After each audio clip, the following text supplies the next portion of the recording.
સિંહ અને શિયાળની વાર્તા। મારી ચેનલમાં નવા છો તો મારી ચેનલને લાઈક કરો, શેર કરો, સબસ્ક્રાઇબ કરો, ધન્યવાદ। તે લાંબા સમય પહેલા થયું હતું। એક સિંહ હિમાલયની એક ગુફામાં રહેતો હતો। જંગલના પ્રાણીઓને તેના ખોરાક તરીકે ખાઈને તે દિવસે ને દિવસે બળવાન બની રહ્યો હતો।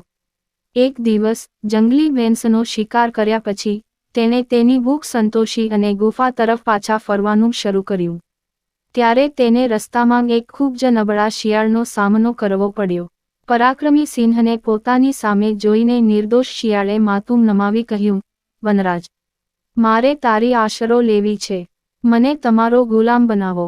હું જીવનભર તમારી સેવા કરીશ અને તમારા શિકારના અવશેષોથી મારું પેટ ભરીશ। સિંહને શિયાળ પર દયા આવી। તેણે તેને પોતાના રક્ષણ હેઠળ લીધો। સિંહના આશ્રય હેઠળ શિયાળને ઘરે ઘરે ભટક્યા વિના ખોરાક મળવા લાગ્યો। સિંહના શિકારના અવશેષો તેમના જ હશે। આ ખાધા પછી તે થોડા જ દિવસોમાં મજબૂત અને સ્વસ્થ બની ગયો। શારીરિક શક્તિ મેળવ્યા પછી શિયાળ પોતાને સિંહ સમાન માનવા લાગ્યો। તે વિચારવા લાગ્યો કે હવે તે પણ સિંહ જેવો બળવાન બની ગયો છે। આ ઘમંડમાં તેણે એક દિવસ સિંહને કહ્યું, હે સિંહ, મારા મજબૂત શરીરને જુઓ, મને કહો, શું હું હવે તમારા કરતાં ઓછો બળવાન છું? ના ના, તેથી આજથી હું તેનો શિકાર કરીશ અને ખાઈશ। મારા દ્વારા બાકી રહેલા અવશેષોથી તમે તમારું પેટ ભરો। સિંહ શિયાળ પ્રત્યે મૈત્રીપૂર્ણ હતો। તેના ઘમંડી શબ્દોમાં તેને કોઈ વાંધો નહોતો, પણ તેને શિયાળની ચિંતા હતી। તેથી તેણે તેને સમજાવીને એકલા શિકાર કરવા જવાની મનાઈ કરી। પણ ઘમંડ શિયાળના માથે ચડી ગયો અને તે બોલી રહ્યો। તેણે સિંહની સલાહની અવગણના કરી। તે ગયો અને પર્વતની ટોચ પર ઊભો રહ્યો। ત્યાંથી તેણે જોયું કે હાથીઓનું ટોળું નીચે જઈ રહ્યું છે।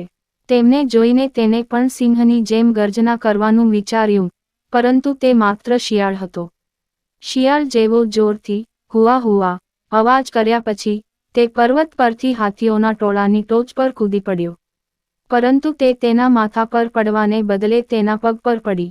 નશામાં ધૂત હાથીઓ પોતાની ધૂનમાં તેને કચડી નાખવા આગળ વધ્યા। આ રીતે શિયાળે જીવ ગુમાવ્યો।